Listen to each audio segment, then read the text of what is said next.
you guys. Welcome back to another week at the podcast. I am your host, Janeen Alley, and you are listening to Becoming the CEO of Your Life today.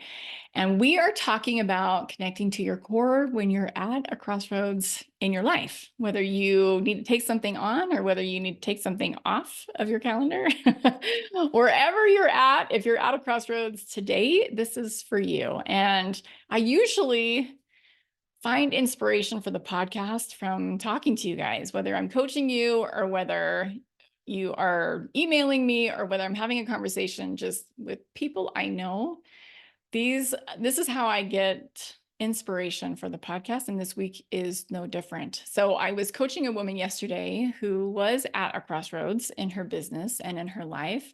And I wanted to talk about this today because I feel like this is where I was at a couple months ago, and I feel like this is where so many of you are at when you are trying to become the CEO of your life and you are thinking about things to eliminate, things to take on, how to pivot, what to do, all of the things. I know that you've been working hard. I also understand that there's probably something different and new on the horizon for you. And it's not what you're doing right now. So you have this sense that you're out of alignment for whatever reason, and you want to create something that feels more authentic and more amazing and more yours. Ultimately, I just had a window pop up on my computer, and I've been doing these podcasts without any edits, which is so good. You guys get to see like the real behind the scenes on how this works, but sometimes windows pop up. But you want to create something, like I said, that feels more genuine and, like I said, yours. And you might not even know what that is yet, and that's okay. You need to create the space, though, in order to discover this thing in your life, and you need to move away often from a secure place, something that feels safe, even if it is something that you've been doing and you know you need to let it go and there will be less in your life. Sometimes that also feels rocky. But if you are like me, you are thriving when you are striving for something. So even if it is more peace, even if it is more clarity, we can thrive in these spaces. It doesn't necessarily mean more. So the woman that I was coaching has a podcast, and she has been creating this podcast, a weekly show, for over 2 years. She has over 100 episodes, which is absolutely incredible. I know what it takes to do a podcast every single week, and it's incredible. And however, she has felt that she needed to push pause on this project and put her time and energy into something that felt like a bigger priority right now. And I know when I have been in this space, in this crossroads space, there's often so many emotions, right? The doubt and the insecurity and the disappointment that we have. We're thinking things like, am I doing the right thing? What should I be doing with my time? What's going to happen if I move on or move in a totally different direction, right? There's also, I have found, a little bit of sadness, which has been something that has surprised me a little bit as time has gone on, because we often feel like we're mourning the loss of something that we have put our heart and our soul in, and now it's time to be done. And it might be a pause. It might be that the project is complete for whatever reason. And sometimes this mourning or this loss happens because we didn't get the outcome that we hoped. And we are people who are really driven. And so we're still trying to figure out, okay, how can I get the gold, the pot of gold at the end of the rainbow after I have worked so hard to create the rainbow, right? However, sometimes that is not what needs to happen, and we do need to move on. And because we're attached, this is hard. I've learned this lesson many times in my life. I remember taking a pottery class in high school long ago, almost 30 years ago. I still remember this story, but the very first project that I created in pottery, beginner's pottery class, was to create a little whistle. And I created a little turtle whistle. And I loved my little turtle. In fact, I did keep it, but the whole process of the or the purpose of the project, I guess, was to create something and then throw it away. My teacher really wanted to drive home the point, like, hey, art isn't sacred. And sometimes the things that we create don't work out the way that we want to, because sometimes they explode in the kiln, right? But I talked my teacher into letting me keep my turtle because I thought he was so cute. My mom still has it in her house. But when it's time to walk away, there is a little bit of a sting there. And there's also some uncertainty. What is the future going to hold, particularly if I don't have a clear path ahead? And this is exactly where I was at around the holidays. If you're newer to the podcast and you didn't catch the episode that I did at the beginning of January, and you're in this space right now, I want to encourage you to go back and listen to that one. It's called Shedding the Skin. I know a lot of you guys liked that one. But for me, I knew it was time to move in a different direction in my business and talk about something totally different, something I'd never talked about before, but I felt, like I said, kind of this calling to coach people on it because I was experiencing it. I knew so many other coaches were also going through something similar. And I don't know of another self-trust coach out there. So yeah, we all have experiences with this in our lives. And when we're at this crossroads, I also want to point out here before I get into more of the details, there is also this sense of freedom that comes and the sense of adventure of the next thing and excitement that comes. But we don't spend a lot of time thinking about this because these emotions, these feel-good emotions, are often clouded by the doubt and that sting, like I talked about, and all the emotions that I just mentioned. And I also want to point out here the resistance to all of those emotions. And this is super important because these are two different subconscious conversations that we're having. We have the emotions initially, and then we have the resistance to them. And I have talked a lot about resistance on the podcast, but this is resistance kind of in a different light today because we often don't realize that we're doing this and that there's a third option. So I'm going to give you an example here, and I'm going to use food as an example because I feel like it's pretty universal, right? So when I used to see a cookie on the counter, sometimes this still happens. Sometimes this is my thought. It's, I want that. And there is desire that's there. That's the initial emotion, right? However, there's an immediate thought after that, also subconscious. And the thought is, you shouldn't eat that cookie. You shouldn't. And we think this is our conscious brain because if we are health conscious in the moment, we know that eating all the cookies is not going to give us the results that we want, right? So we think this is our conscious mind. You shouldn't eat the cookie, but I want you to think about how that feels. It's kind of this, for me, it's like this finger wagging mom. I did not have a finger wagging mom, but I have created this persona as somebody's like, you shouldn't eat that cookie, right? But this is not our conscious brain. This is our subconscious. And it's like this battle. It's on autopilot. And it's this battle between these two pieces of ourselves. I want that. You shouldn't eat that. It still leaves you feeling out of control. It leaves me feeling like I'm kind of white knuckling this experience. And I know inevitably, if I stay in this space, I'm going to end up eating the cookie because I'm just going to wear myself out. But actually, before I get to the solution, I want to give an example here before I get to my butt. I want to give an example of how this is probably playing out for you in this crossroads. I want to see if you can identify one or both of these conversations that's going on in your mind, right? If you're feeling out of alignment currently and you feel like there's something that needs to change, your subconscious brain is probably like, okay, I'm not sure if I can walk away. I don't know what's going to happen next. That's where the doubt and the insecurity start to bubble up. And then there's the resistance. But we started this. We need to keep going. We need to stay the course. If you're somebody who is very driven, like I am, and particularly somebody who puts a lot of value on follow through and consistency in your life, this is probably something that you can relate to. But there is a third option. Here's my but. There is a third option in this. We get to connect to ourselves, to our highest thinking, to our inner wisdom by thinking a different train of thoughts. And this is the part of yourself that is able to listen to the squabble, the subconscious squabble as the watcher. And it doesn't get influenced by the story. It doesn't get carried off in the current of the story where you do feel out of control. You do feel very in control of yourself. And you're thinking about this conversation that's happening in your brain, and you're like, okay, tell me what's going on.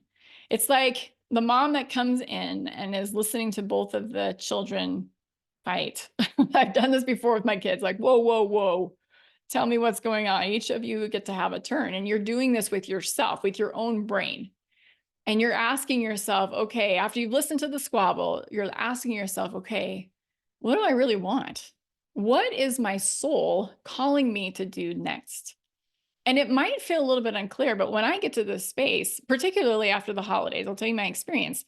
I was like, I want to speak on self-trust. I don't know exactly how that's going to go or how that's going to pan out or what that looks like, particularly since I've been talking about becoming the CEO of your life. I feel like I just made a pivot. And now I'm getting the self-trust piece. See how this kind of unfolds? Sometimes we don't know, and it feels a little bit muddy. I'm currently giving you the 30,000-foot view of this process, but if you are a client of mine and you're staying with me you're coming with me on this journey of becoming the CEO of your life, and you're going to be in the program and all the good things. It's going to be super exciting. We are going to go really deep, and we are going to learn how to genuinely connect, because there is this difference from knowing something intellectually and experiencing it and doing it and staying the course and feeling the self-trust, which I should say experiencing self-trust, because for me, it's not really a feeling. I'm going to get to that in just a second. So when you're at this crossroads, there's often so much noise happening, right? There's the story or lots of stories, right? There's multiple stories and there's multiple emotions, and it's all kind of swirling around in your mind, in your body, and you're asking yourself, okay, should I keep going or should I do this instead? Or what does this even look like? And we often spend a lot of our time and our energy on that subconscious conversation.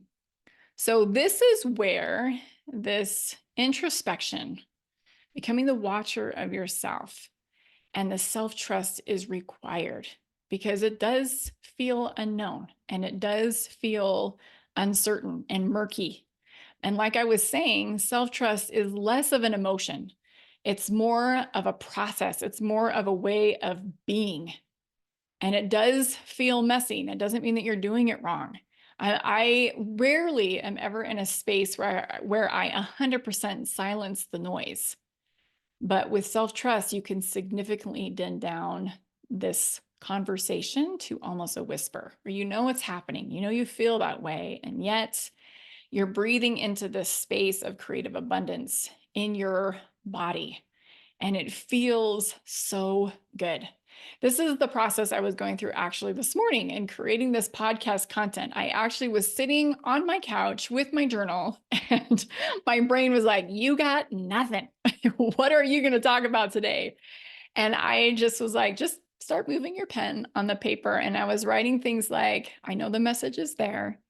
It's right under the surface. I just need to wait for it, and I will be able to connect to it. It wasn't any of this. I remember doing this exercise actually in my 7th grade English class. And this is a story for another day of how I remembered this experience. And I was actually, well, like I said, story for another day. I won't get into it right now, but I remember doing this exercise in English class where it was kind of this free write time at the beginning of class. And my teacher was like, you guys get to write about whatever you want. I'm not going to give you an assignment to write. And she said, just keep your pen moving. That was kind of the requirement of this free write session. She said, keep your pen moving on your paper. And if you don't have anything to say, just keep writing. I don't have anything to say. I don't have anything to say. And I hated this. I did not like doing this at all. And part of it is because of what I was talking about last week. I was somebody who was a very good student, and I wanted a framework. I wanted some instruction. I wanted a little bit of direction on what to write about. So that was number one, part of that cultural conditioning. And number two, because I was repeating on my paper, I don't have anything to say. I don't have anything to say. Well, guess what message was being reinforced in my subconscious? I don't have anything to say. And so I don't think that anytime that thought comes up, it's like, you do have something to say. You have something to say that is very important to say. And that is that conscious redirect. So you're not just trying to blindly feel your way in the dark. You're like, okay, what is the right answer? What should I be doing? And getting all sidelined by all the things going on in your mind and your body. But when you are experiencing self-trust, you are connected to yourself. You're connected to your whole self. Like I said, I am connected to that little voice that's still there, even with all the work that I've done, and you don't have anything to say. It's like, I hear you. Thanks, brain. I hear you trying to keep me safe, but I do have something to say. You are connected to those self-doubt thoughts and emotions and not enoughness and all the things that come up. You are connected to the emotions, to your fears and your worries and your insecurities. And if you are thinking to yourself, just like I was, I don't know what I want to do, or I don't know what's going to happen, just get quiet. You do have a message to share. Trust that in yourself. You do, deep down, even if it's fuzzy. Even if you're like me, it's like, okay, I know I'm going to talk about self-trust, but I don't know exactly what I'm going to say. Or I do have a podcast inside of me today, but I don't know what I'm going to talk about yet. You've got to learn to listen. This is how you quiet the noise. Each part of you wants to be heard. And some of those parts of you are very loud, right? The self-doubt story and the not enough story can be very loud. One of the things that my client said was, I'm just really concerned about what other people will think if I turn off my podcast. So that's the story that's coming up for you. You want to just sit and explore that story from a place of curiosity and compassion. And we don't want to do this work. I promise you, it was very uncomfortable for me to sit on my couch with my journal today and feel like, it's not coming. It's not here yet, but it will come, because it almost feels counterintuitive. You know that these voices, if you're, like I said, these voices that you know aren't very helpful and they're not true, but you know that they're holding you back. So why would you pay any attention to them? It almost, like I said, doesn't feel like it's where you want to go, right? So we just ignore them. But when we ignore them, they get louder. These are pieces of ourselves, and they need a little bit of airtime in our brain. So once you've quieted the noise, because you have given those voices some airtime, now you can really listen. Now your nervous system feels a little bit more soothed and settled. And there is a quiet voice there. It's your guide. It's very subtle. It's very gentle. And more importantly, it feels like truth, because it is. I was recently reading a book talking about this abundant creative energy and how subtle this is. We want to force this. We want to force the creativity within us, but it has so much more to do with just allowing ourselves to be without the force, just breathing into that creative space and doing things that feel really good. So yeah, the voice is there, but I'm not resisting it. And because of that, it gets pretty quiet. And that abundance feels way more prevalent. There is this very wide margin between all the self-doubt talk and this abundant creative energy. And I know when I'm in that space, now I'm ready to go. And I find for myself, the more that I do things that help me to feel good, the more I'm able to connect to this. So it's one of the reasons why I do work out every single day, is because when I'm moving my body, when I'm really pushing myself, that abundant energy is so much more accessible to me. So like I was mentioning a little earlier, a lot of you want to think about self-trust more intellectually. You're up here in your brain and you're not down in your heart. And you kind of stay in this surface level of self-trust. You're like dipping a little toe in. And like I said, it's like, yeah. Self-trust, I get it. But self-trust really takes place from your heart. It creates, like I said, this really abundant creative energy. Emotionally, it's the difference between resisting your self-doubt and how horrible that feels for us, versus allowing it to be there without shunning it or without solving for it or feeling bad because we're feeling it. This really is the key. And this is where true emotional freedom comes from, because we're free to feel whatever is there. We have this expectation that it will eventually go away. We're waiting for it to go away. And the way that, like I said, it becomes less is when we release the need to try to control. So if you are at a crossroads, what we need to do is we need to cultivate the self-awareness, so that we can redirect our brains with intention to create from your heart space. And we do this from awareness, and we do this from unwavering conviction. I spent a lot of time, like I've mentioned on a podcast previous to this one, regulating my nervous system. This is something that takes time, but it's definitely worth doing, because if you're spinning out, it's very difficult to create from that space. I was in a space a few weeks ago where I was not doing my regular practices and routines with or this nervous system regulation. And I was spending a lot of time spinning out. So it took me, I'm not kidding you, it took me like 3.5 hours to create half of a social media post. I didn't even get a full post written. So this is the difference between succumbing to that, oh my gosh, what's going to happen, to just allowing. Because when we're in that space of receiving and allowing, when we're in that space of calm, this is where we truly can emotionally connect to our inner wisdom. This is where ease and flow, and like I said earlier, freedom reside. So when you're connected, you can move forward with that unwavering conviction and with that energy. It's a practice. It's not like, boom, you decide, you make a decision, and it's smooth sailing from here on out. Wouldn't that be nice, right?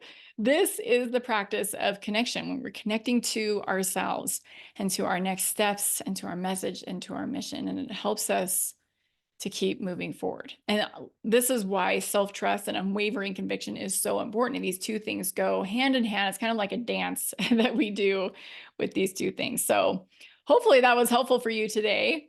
It was really fun for me to think about this and to create this episode. I have something fun for you if you would love to connect with me. I would love to connect with you. So I'm doing currently these 15-minute unwavering woman assessments. So if you are wondering how to create that, where your leaks and your energy blocks are, connect with me. I would love to hear from you. So it's just go to janeenalley.com/CEO, and you'll get right to my 15 minutes call calendar. And if you were listening to this episode and you were thinking of somebody who might need to hear this message, who is at a crossroads and who needs to connect a little bit more to their core and their message from their heart, send this along, share it with them. It goes a long way to help me spreading the word. So I really appreciate you guys doing that. All right, you guys, that's it. That's all I have for you this week. I hope, like I said, this was helpful, and we will catch you guys next time. We'll see ya. Bye-bye.